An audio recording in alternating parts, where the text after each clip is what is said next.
everybody, Matt here from Matt Likes Comics, and today I have brought someone who's turning out to be a really good friend, and as I said in the description, has got the coolest dog.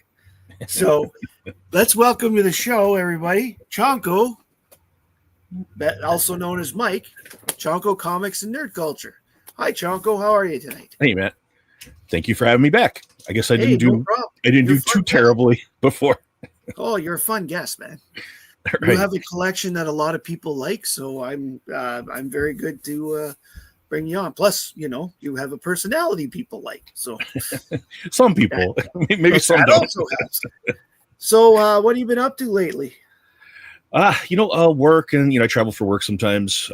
Just had a couple trips, and in a couple weeks going to Mexico, and then I'll be in South America for a couple weeks coming up. But just making videos, and on Saturdays we Rich and I do the live stream. Work, and then goofing around with Chonko in the house and walks and stuff, and then goofing around on YouTube. So how many do you have to go out and get a bunch of shots because you're going to South America, or do you already have them? I already have them. I have like the little yellow book with all of them. I'm not sure if I need to update some. Maybe I should. That's a good idea. I haven't checked in a little while. Well, I just remember because my wife went to India and she had to go get 4 different shots at the time. This was before COVID. Actually, it's kind of weird. Her trip, she went to India because a coworker of hers was getting married there. Okay. And a couple of them from work were invited. So they all went off to India. And literally she got home 2 days before all the airports were shut down for COVID. Oh, wow. That's lucky. Yeah, no, I know. My in-laws got stuck in Spain for 6 weeks. Yeah. They were in Spain at the time. I dodged all that. I was still traveling through COVID.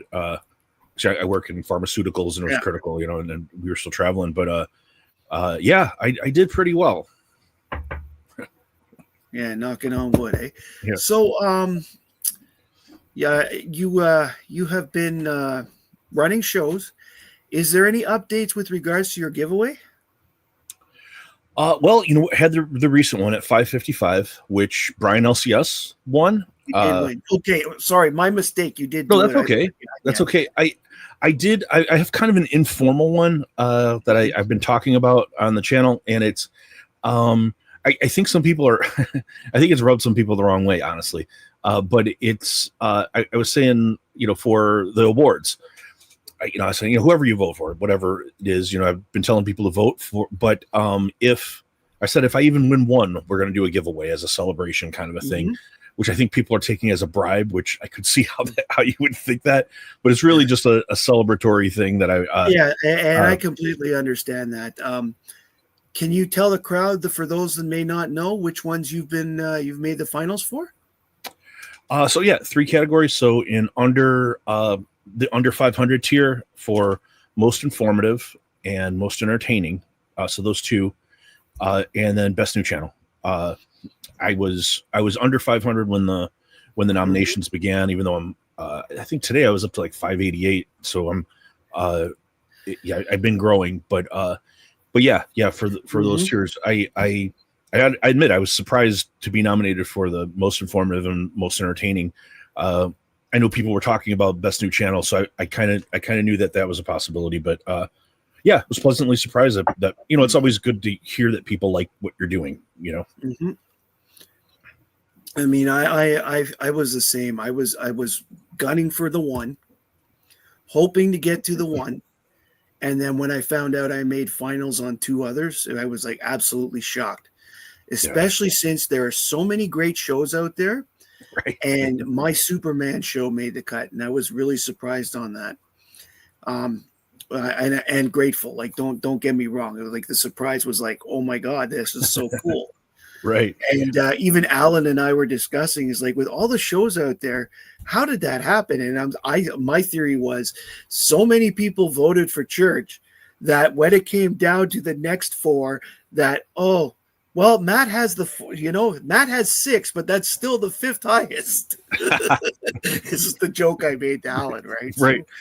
So I mean, well, it could be true, it could not. I don't know. I just it was great to see so many friends, make it into, final nominations and stuff. And I mean that, and also like I've been surprised to hear like people who voted for me that I didn't even know watched what I do, and that's been it's really made me happy. I mean, I guess there's some people maybe they just don't comment, but like people like shows that I watch that I didn't know were watching, and that like Brandon at Mon.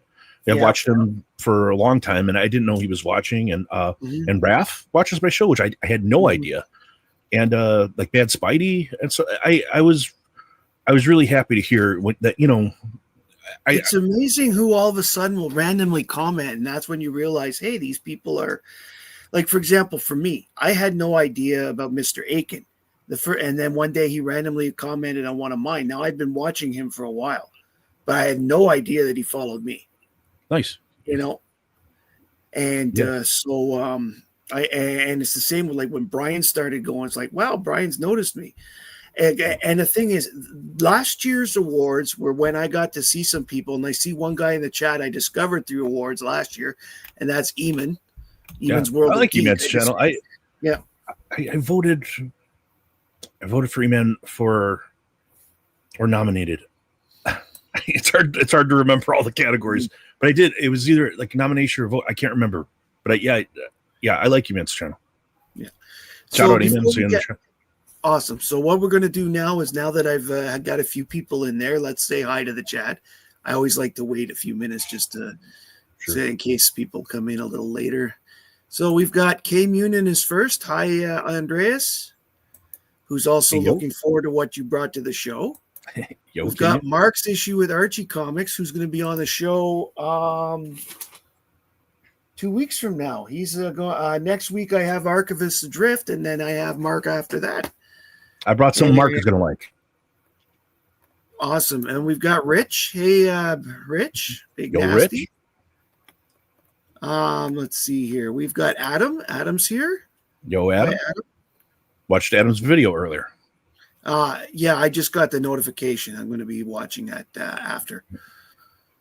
Believe it or not, guys, I watch everything as much as I can. I put YouTube on in the back. I work from home. I put YouTube on here. I work over here. So at the very least, I'm listening. And when I hear something I want to see, I perk up and come over and then take a look at it. It's the only way I can watch a lot of these YouTube, keep up with stuff, especially during football season. All right, we've got Archivist Adrift. Hi, Jason. Yes, we like tags. Archivist. They're dogs. Robbie Josephs is here. Hi, Robbie. The great Robbie. Great channel, great fan of the channel, and always appreciated. And here he is, E-Man. We've been talking about him. Good to see you. And I think that Lyle's here. Hi, Lyle. Yo, big Lyle. Yeah. And someone commented, this is Chonko's third appearance on my show. He's actually the second person to make 3 appearances after Steven. Wow. I'm honored. Nate almost made 3, but he had to cancel at the last minute once. And so 2.5. That's everybody for the moment. So Nate has been on the Superman show, and so has Chonko. If we go in with the Superman performances, he's been 4, which makes him third after Alan and Steppo total.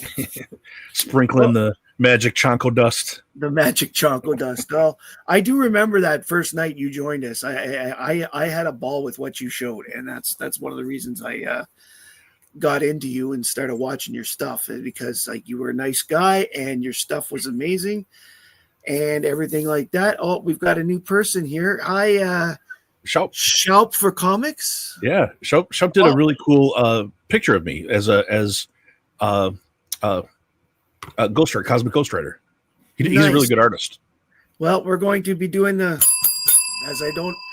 am going to pay for StreamYard after I'm done Christmas shopping. And in the new year, I'm going to get T-shirts. Thank you, Rich. It's really appreciated that you did this. Thank you very much. So, Chonko, let's get right to the point. What have you brought for us tonight? I'm going to get you big, and we'll go from there. Embiggen me, yeah. So I'm going to start with mostly what I brought is I brought signed comics because I don't really show them that much. In fact, I was thinking about doing a show on it, but I figured I'd show them here instead. But I just wanted to show the stuff I got from Yaniv over the weekend. I figured I would show some kind of cool stuff from Yaniv. Awesome. Before we get going here, we have a question from Jason. Wonder how many more Beyond Wednesday favorites will appear on the Live Show, and who named it the Live Show? Rich named it, and I loved it. And even though I screw it up all the time, I'll call it Big Show. And yeah, so does Alan. Because you screw it up, I screw it up too. Yes, I had on my little Banner here is the Big Show for a month. Right. Before somebody pointed that out. The only other guy I thought we might be having on from Beyond Wednesdays, I haven't asked him, but Yeezy. He has a band. I met Yeezy at C2E2. Really nice guy, and yeah, cool comics, and was thinking about maybe asking him to come by at some point. Yeah, that's it. Awesome. But then the stuff from Yaniv. So I got a piece of original art from Yaniv. As you know, I really like pre-code horror, pre-code crime, Golden Age stuff's kind of that's my wheelhouse. That and then modern age cover buys. Those are the two big things. But I was able to get an original sketch from Don Heck. Don Heck did most of the covers for the Horrific series. And there's this. This is an original pencil sketch. He's been around a while, right? He's been around for a long time. Golden Age, yeah. He did a lot, and for quite some time. But he's mostly known for doing all of the Horrific covers. I think he did all of them. And if you look, it looks kind of similar to Horrific 10. So I think this is a prelim sketch for Horrific 10, 1954. So very nice. Pretty cool. Now, did he work at EC as well? I don't remember him working at EC. Okay, then I'm getting. If he did, then I don't know. But I know mostly the Horrific run, and then later on he did more. But like Golden Age, that's what he's known for. Yes, no, I realize that. I know I've heard that name in other things. That's why it's Perhaps I'll look that up after the show. Then the next thing I got was this real weirdo thing. My most recent video, I was showing rare Golden Age comics you don't see very often, and I just showing you the ones that I have that I know to be very uncommon or rare. And this one is pretty uncommon, and I was looking it up while Yaniv was showing things.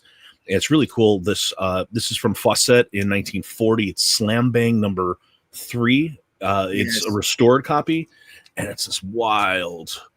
I won't say who, but someone really wanted that book and was happy you got it, but disappointed he didn't get it. Well, both Stephen and Alan were both saying that it was really cool. Yeah, it was Alan. And but I was able to bundle this with the piece of art and one other comic. I just thought it was wild, and it's pretty uncommon. Heck lived a very long time, but it just has slight restoration. There's some slight cover touch and a little bit of glue. So this could be converted. Like this restoration could be removed. I'm not sure I'm going to do that. I kind of like it the way it looks. And I was thinking about maybe sending a picture to Phantom to see what he thought. But for right now, I like it. I like it exactly how it is. I don't mind the purple label. Yeah, so, you know what? I wouldn't mind purple labels either. I really am of the school of buy it when you can. You'll never know when you see it again. Yeah, well, I think that's definitely true. Like, when you're dealing with Golden Age stuff, because some of that stuff you won't see it again. It's not like it's not like there's going to be a warehouse find of some of this. Like even some Silver Age is hard to find. I mean, it took me forever to get that Lightning Lad one that I always talk about with the space fish on it. So yeah, I was showing on the stuff on my video I made last night. It was all stuff that's like less than 30 on census, and some of those were less than 20, and a few of those were like one was There's only 2 on sale. There's only Yeah, one but those each. were nice books on your video last night. For those Thanks. that haven't seen it, go watch Chonko's video from last night. If you want to watch one of his me better like ones. just talk about rare comics, and some of them are cool. I think people like them. But this one is really cool. This is a comic I've wanted for some time. I've seen Alan show this next one multiple times, and I've always thought it was really cool. As I said, pre-code horror, pre-code crime is kind of my wheelhouse, and it's one of the better pre-code crime. It's Fight Against Crime number 6 from Story Comics 1952, and it is this wild cover of like the criminals are putting like acid in with the cops, and they've like melted one guy, and they're in the melting the other one. And this is also Alan was saying it doesn't show it on the label, but this is a Sodi book. This is a Seduction of the Innocent book. It was mentioned in the Wortham Seduction of the Innocent book. Alan showed me that one and said the same thing. It's a good book. He has most of his Sodi books actually together. If you ever have the chance to go to his place, he can pull out a whole pile of them, and you're just looking, going, I can see why, I can see why, I can see why. Absolutely, yeah. I think if I'm ever up in the area by you guys, definitely, I will look both of you up.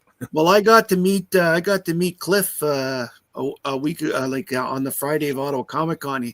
His cousins live in Ottawa. He came up to visit his cousin. That's good. At the con for the night. So Alan didn't go Friday night, so he didn't get to meet Cliff, but I got to meet Cliff, and he was a lot of fun to hang with. I've heard Cliff is enormous. Like he's like tall. Like he's really a very, very tall gentleman. He's 6'4", I think. Yeah, that's what I've heard. Like at conventions, you see his head like walking over other people.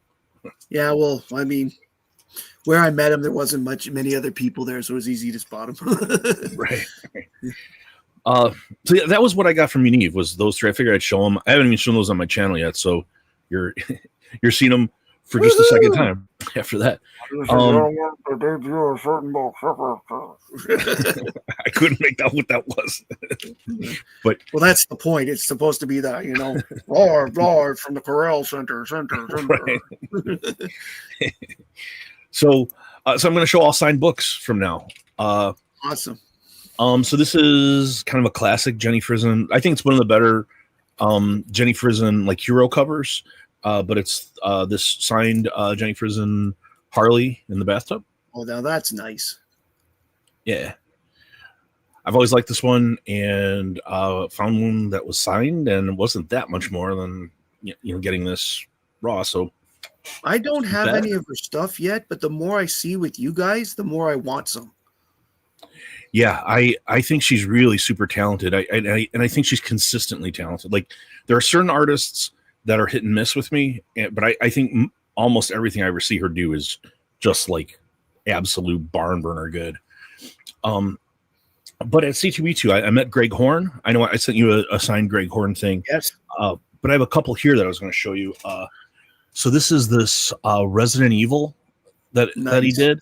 So it's what's her name, Mila Djokovic, and she's like blowing a hole in a zombie, and so you're seeing her through the hole in the zombie. That's nice. Greg Horn signed. And this is a 1 of 30. There are 30 copies of this foil. That's it. That's impressive. Yeah, I got another one that I'm going to show next. Wait till you see this next one. But yeah, I thought this was really cool. And he did this amazing Nicolas Cage cover, Ghost Rider cover. And he had a few of these, but this one is a metal cover, and this is a 1 of 10.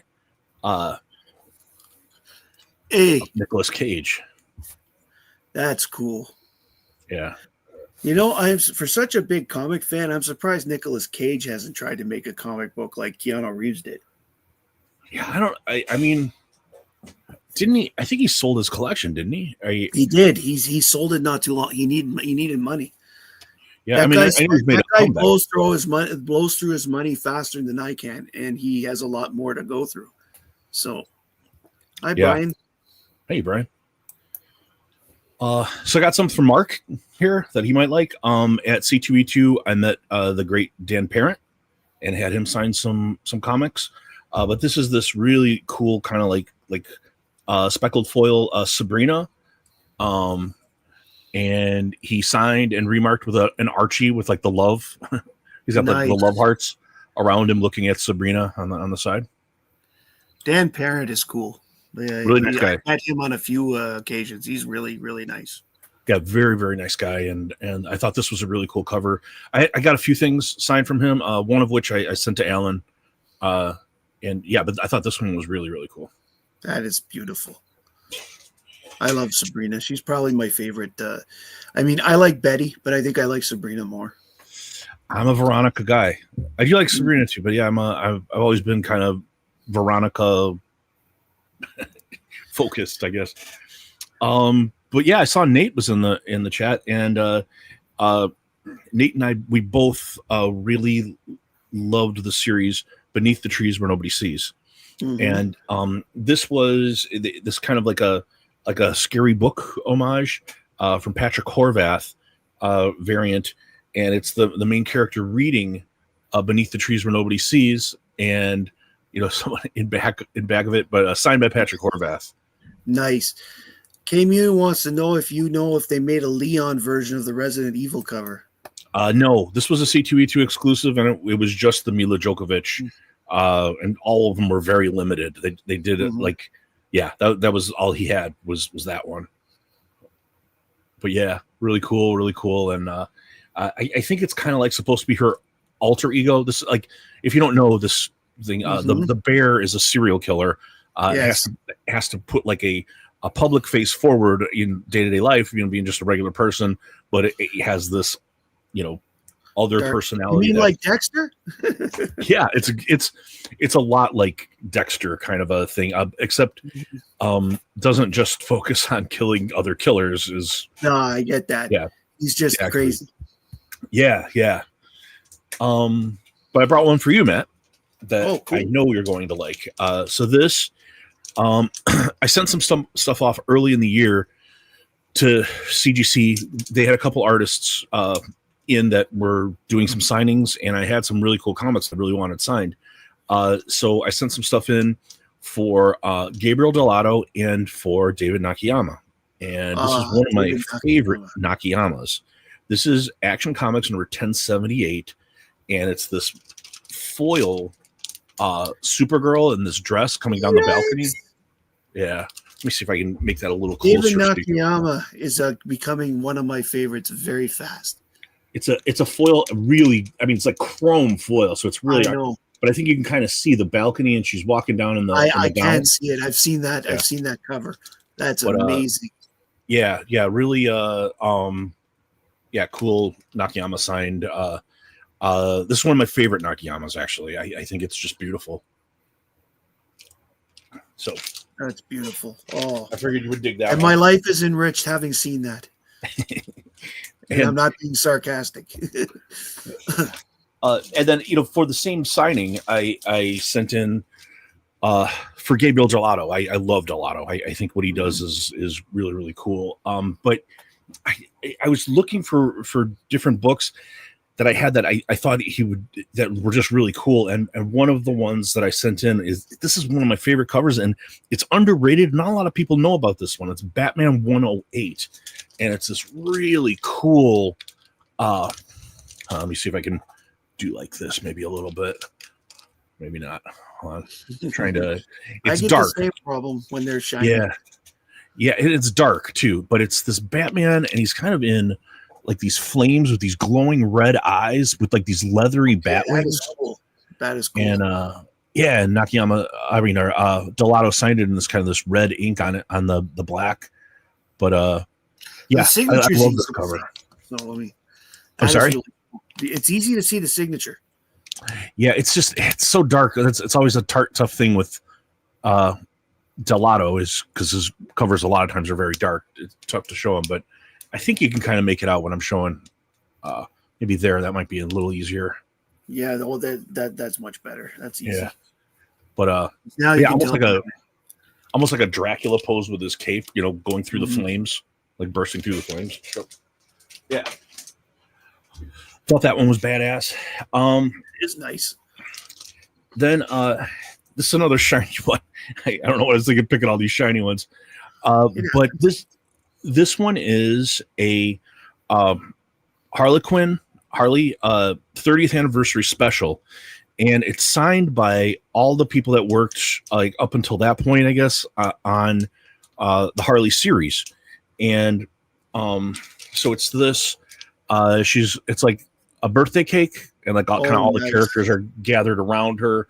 Catwoman and Poison Ivy, and it's just really cool. And she's cutting the cake, and the signature on the cake is Bruce Timm. Nice. So that is a cool one to have. Yeah, it's kind of hard to make out all the signatures. If you saw Alan's video today, he bought that Bruce Timm book that you had showed of the Red Sonja. I did. I saw it. Both he and Seppo have it, but mine's signed. Yeah. And then so there are a couple artists that have become kind of, my opinion has become a little bit split, maybe kind of divergent opinion in my own head on I like Peach Momoko when I like Peach Momoko, and when I don't, I don't. It's like her stuff that's good, I think, is amazing, spectacular, and the stuff that's not, I don't care for it. But this is the one one of them that I really liked. But it's Venom 31, and it's this cool Null cover signed by Peach Momoko. Very nice. I've heard that a lot of people say that about Peach, that they either love it or hate it. There's no in between. That's been my opinion with her. Like, I've heard she's like one of the nicest people. Different people that have met her have said that she's really, really nice. But I thought this one was really cool, and it's got the special label on it, the Null label, and I thought it was just a great drawing of Null. So now, what does something like that go for on average? Price wise. Yeah, a lot of times it depends on the artist, and it depends on like the comic itself. Is it is it a 1 of 200 or a 1 of 2,000? Right. That part matters. But it depends where you're getting it signed. Like if you go to a convention and get it signed, and it's just a witness signature at a convention, that's usually a lot less. If you have to send it to CGC, that's more expensive. That's Delato does not sign very often. He doesn't come to the US all that often. So Delato is a little tougher than like Nakayama. Nakayama signs a lot. So I think, it's I wouldn't do that again. I wouldn't send into CGC on one of their artist signing events anymore. I would just wait for a convention, and the signatures are usually way. See, I have to sit there and count on this. Like for example, Jay Lee was supposed to come to Ottawa, and he canceled the week before, which is too bad because I literally bought a lot of Jay Lee books to get autographs. I bought extra copies of Crypto, that kind of thing. However.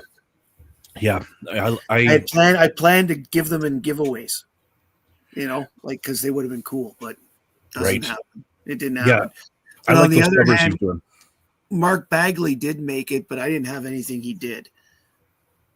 And I got Jim Starlin in Montreal and a couple of other, like Dan Parent. Yeah, I like Bagley. There's a lot of what I call the mid-tier that come to Ottawa because we're a mid-tier size city, although we had Neil Adams just about every year. That's what you're saying. Yeah. Like it was cool the first time I heard him say without me say my name. It was like, holy shit, you remember me. That was cool. That was cool because you got to think about, he travels. He's probably 40 conventions a year, meets how many thousands of people. And you remembered my name. You made an impression. Yeah. So. Yeah. I saw Archivist was asking, do I sell any or many signed comics on eBay? I don't sell signed books, or I haven't yet. I like stuff where I have more than one. Maybe at some point I will sell, but signed books I don't sell, and I don't sell any Golden Age either. Usually what I sell on eBay, like almost always, it's either stuff that I like bought at an auction really cheap and I'm trying to flip it for a higher price, or a lot of the recent books, like FOMO books, like Mark Spears, I'll buy one and I'll sell one. I'll buy one and a lot of times I'll slab one and sell one, and that helps pay a lot of times if you calculate it right. If you get something that people really want, but there's a lot of stuff that sits for a while too. And then but it's always good to have this stuff. Like, I'd rather have it than not, and the space I use in my place shows that. Yeah, I mean, it's why the FOMO stuff's good, because you if you buy two, and like kind of what I do, especially if it's real limited, I'll buy one and sell one, and like if you get it on it early, you get it at whatever the normal price is.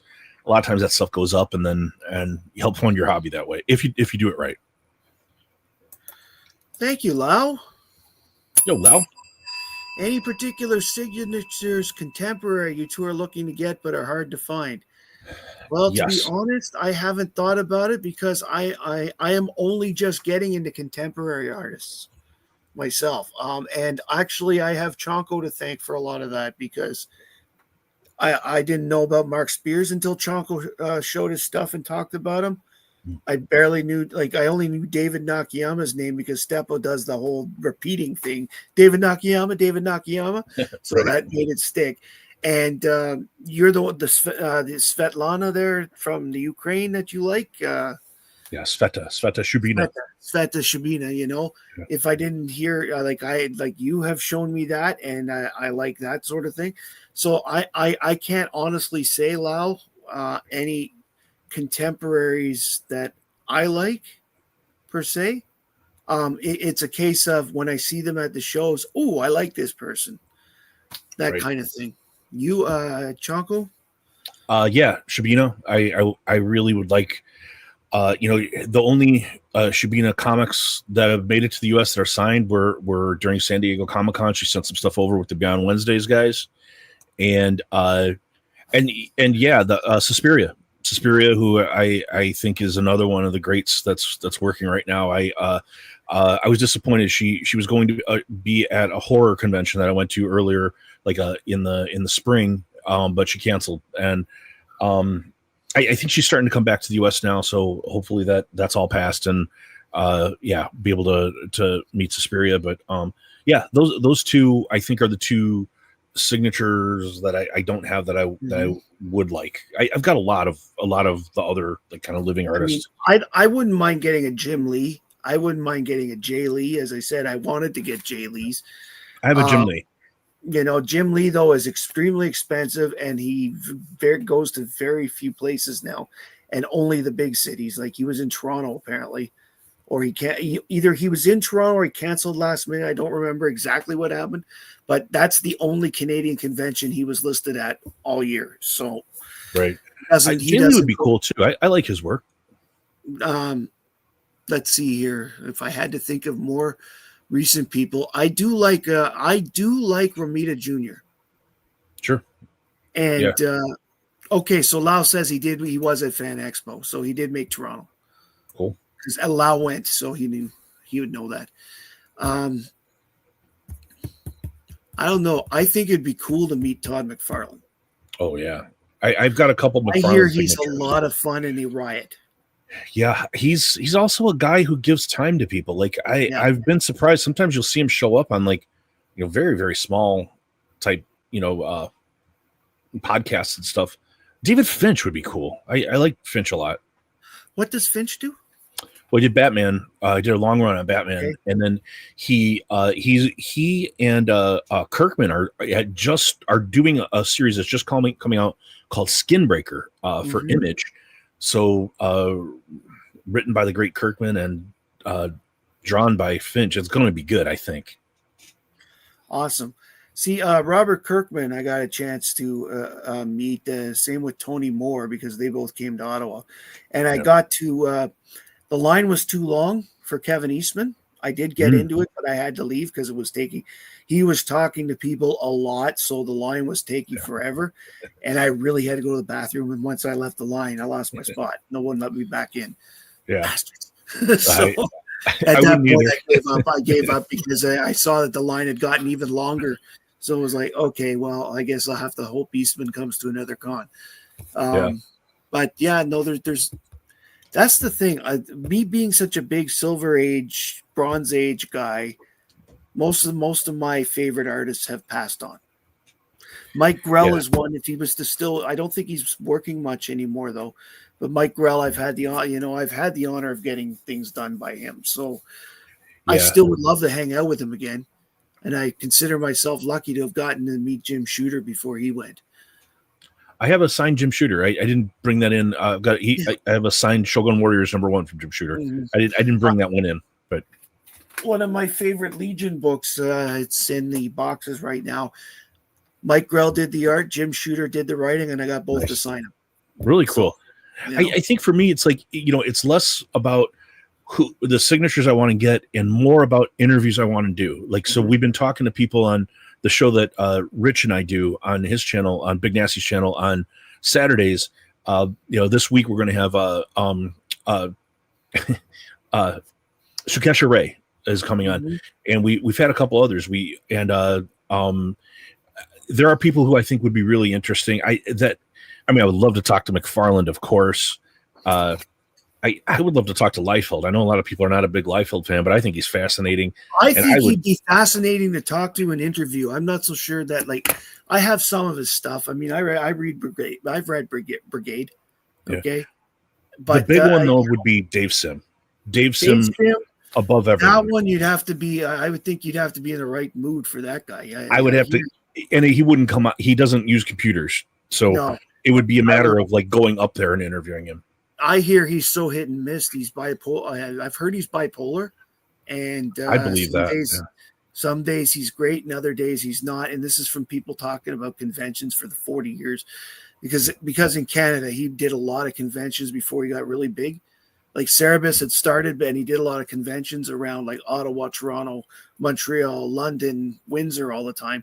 But only when he started getting big in the States, he stopped doing the Canadian conventions as much and started doing the American ones, right? So Frank Miller would be great. There's one guy I want to get on here myself, and his name is, and damn it, I wrote it down. It's on here. What am I talking about? He signed stuff for me. He's pretty cool. Where the hell is his name? Oh my God. See, because I'm terrible with names, by the way. I really am. Mike Plug is still alive. That would be another one. I don't know how he's doing. This is one of the pieces he did. Here we go. His last name is Arut Geyser. Anthony's his first name. Now that I've seen his last name, I remember. Anthony Root Geyser. He said he would come on. He did this. This is he's both a writer. He's mostly a writer, but he does do art. He did this as an original cover. I didn't order it. I saw it and bought it. I mean, I love she's carrying a 6-pack. Yeah, I love that. That's really good. And this is his big thing. And I think both Cliff and I were talking to him, and we think we saw this on TM Nerdy's. I think TM Nerdy had spotlighted this book. So if we're right, that's so cool, because when he showed us, both of us had the vague feeling we'd seen it before. Very nice. And so I'm hoping he'll come on. I'm hoping I can get a couple of other artists. There's some Ottawa people that said they would come on. I'm sure I could get Ron Sutton, as I've interviewed Ron before. He's local. In fact, he lives less than 10 minutes away from me. And Terry Deadman's a big fan of his. I like Terry. Good guy. Terry's shown some stuff. And actually, the other Friday when we were on there, he did the Elvira book. He did 55 issues of the Elvira book. Cool. And Steppo was showing some of those when he was showing the Elvira book. He showed some of Ron's. That's pretty cool. Yes, I know, Kay Munin, you're not a fan of Drunken Supergirl, but I wouldn't call her poopy pants barfing Supergirl. I don't think did she barf? I don't remember her barfing. I don't think so. I think she was just drunk, and I love the way she likes to hang out on Red Sun World so she can get drunk. She's a young person. She's feeling her oats. What can you say? Everybody does it. Think of it as her. What's that Amish thing they call it? Everyone knows what I'm talking about. Rumpspringer. Rumpspringer. Okay, so You know, let her be. We know she's a hero. She's gonna be a hero. You're gonna see she's gonna be a reluctant hero in the next movie, and by the end, she's gonna be completely into it. Right. We've got a question for Chonko. When you interview people, do you research and write down questions beforehand, or do you wing it? I never write anything down. I mean, unless it's like a specific date or a name that I might forget. I never write anything down for videos. I never write anything down for interviews. I don't like the scripted kind of feel. But I do absolutely research. I watch whatever I can. I read what I can as much as I can. Sometimes people have too much to do that, but yeah, definitely research. Well, yeah, I watch videos like somebody like you. If you were coming on for the first time and we hadn't met, I would have watched your last 5 videos just to have something to talk to you about, like to bring up about. And it gives me a little bit to know what it is. But I mean, most of my questions are standard, right? For the first time, like how'd you get into it, blah blah blah. But I mean, I do come up with original questions on the fly a lot. Especially when I'm doing the con interviews, because sometimes what happens is one answer will suggest a follow-up question that you had no clue you were going to ask. So sometimes they go in completely different ways. That's how it went with Dan Parent, actually.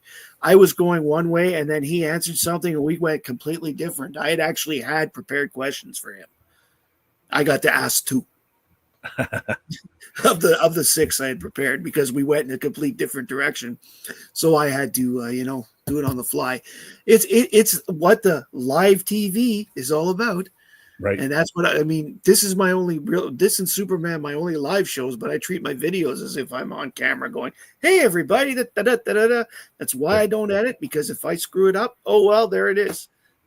Yeah, I've thought that way from the beginning. It's a thing where there have been a couple people who have written me and they get what I'm doing. This is all everything I'm trying to do on the channel is kind of in phases. A lot of it at first was learning, and it's going to expand more and more. And a lot of it is developing a certain amount of comfort, but this is all, there was a formula that I had in my mind of what I wanted it to feel like and sound like, and I wanted it to feel like you're sitting in my living room talking to me. Yeah. Well, I like doing my deep dive ones a lot, but I've also discovered that the one I call books that my daughter picked, random books my daughter picked, when she picks a box and then we open the box and she'll just put her finger down and I grab those 10 books around there, I don't know what she's going to pick. And I'm actually really interested when that happens, because then, I mean, here's 10 books that I know I've read before, but I'm going to reread them and talk about them.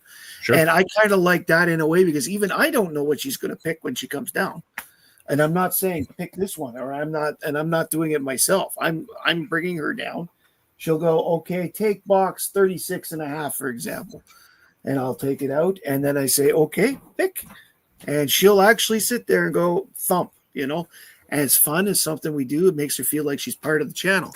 I mean, and you know what? I don't do that often. I should do that a little more than I do, but I also get, ideas of deep dives all the time. Cause I'll sit there, for example, I've got these, haven't got to it yet, but I've got all these books pulled.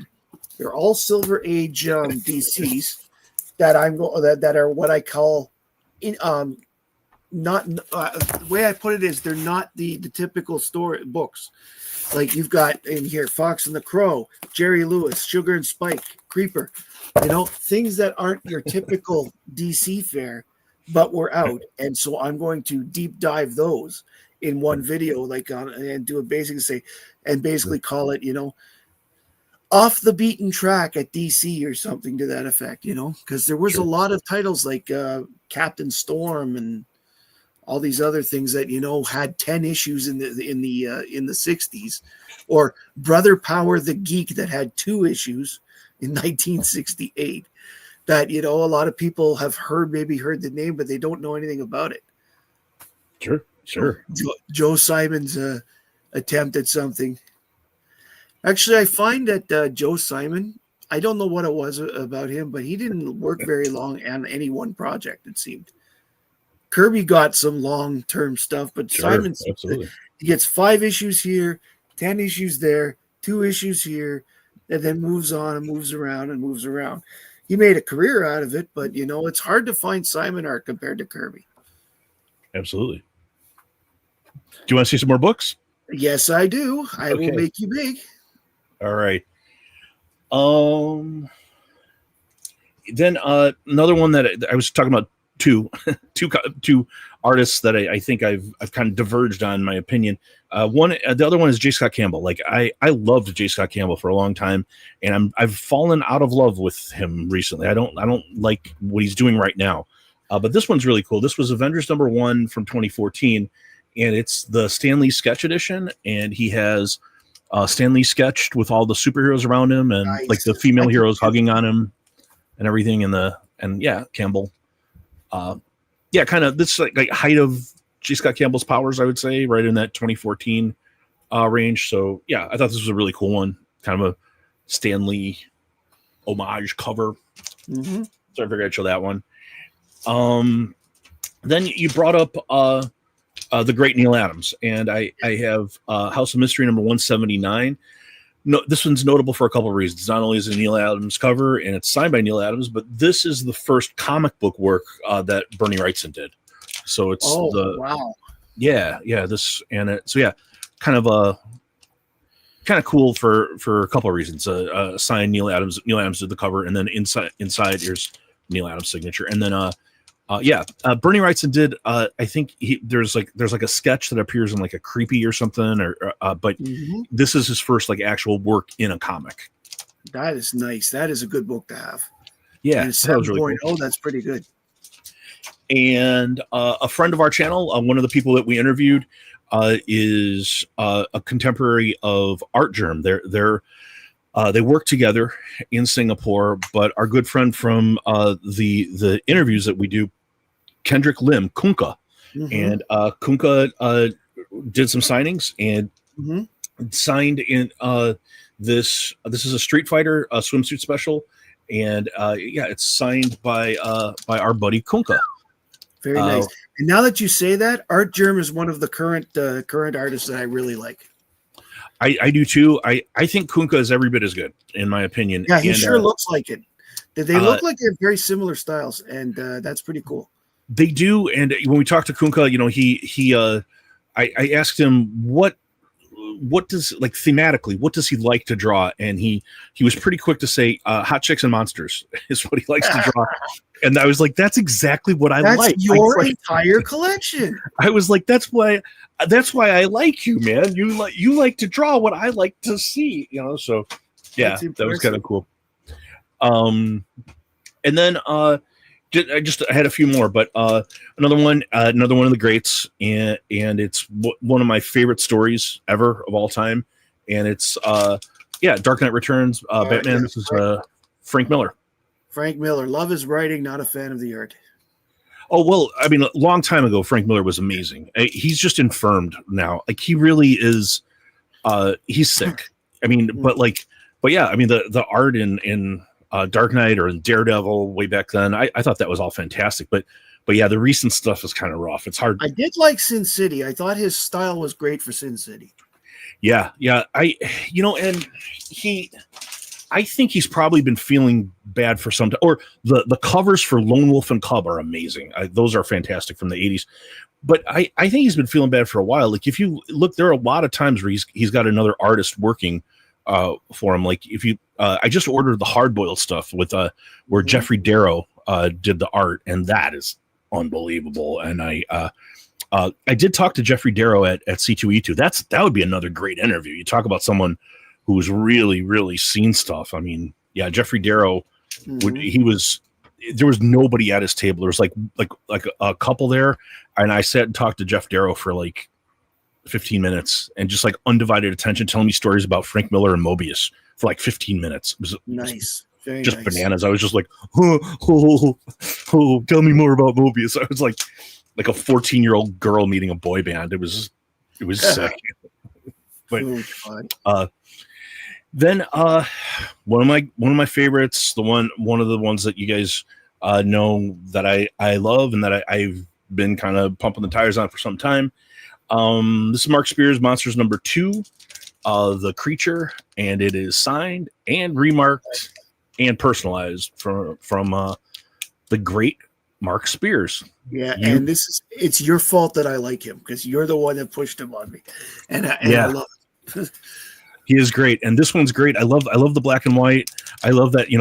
I watched him as he was signing this. The Beyond Wednesdays guys, they were like, they had at the Comic-Con in Alabama, they had him, and they were all sitting, and he was just like signing and remarking. They were like drinking and just like signing comics and goofing around, and he like colored in the eyes. I watched him do it while he was doing this. After I won the bidding, and just signed it, and you did the kind of the profile there of the Slayer saying you've been slayed and stuff. So yeah, really cool, personalized and signed Mark Spears.